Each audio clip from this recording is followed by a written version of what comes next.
The first thing you want to do with getting started with your bass project is to open a new project. Go to the Mix Editor and make a new personal project. We're going to start with instruments.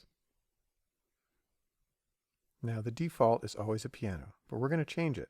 Today we're doing bass. Now you can choose a bass from the string bass instruments up here, like an electric bass, or you can go down here for synth bass instruments. I'm going to go there today, but you can choose whatever you like. In here, you're going to find these folders of all these different basses that you can add. And to the right, you'll see a little arrow that will allow you to preview what that instrument sounds like.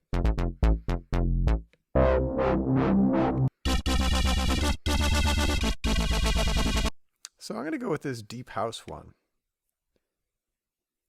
Notice that the instrument was added to the bottom display down here.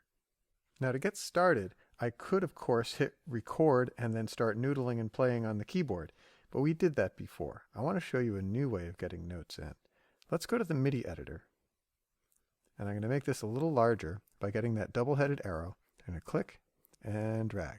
This will give me a little bit more space. I can also zoom in over here on the magnifying glass and make it a little bigger. So you want the pencil tool. If you click on the pencil tool and you head on over to the keyboard over here, you can start putting in notes. You can change the duration of the note by clicking on it and dragging it out.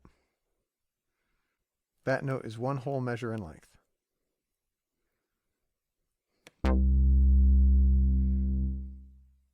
I don't need it to be that long though. So I'm going to maybe go halfway, and I'll put in a couple more.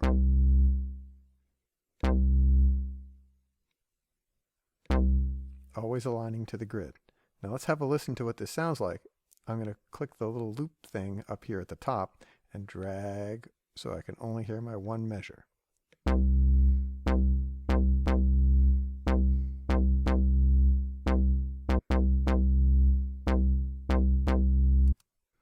I can move notes with the arrow, and I can put them in with the pencil.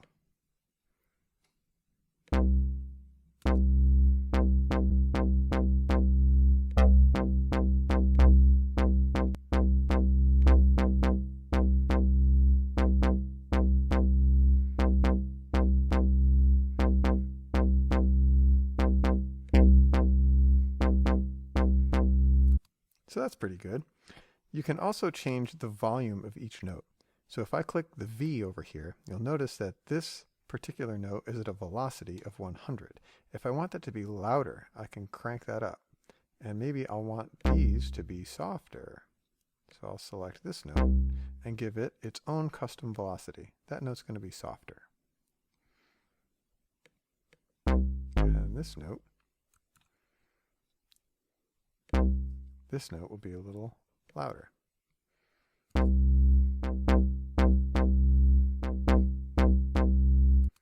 Perfect. So I can now go to my one measure and drag it out for 4 bars, and I'll have a 4-bar bass loop that does one note.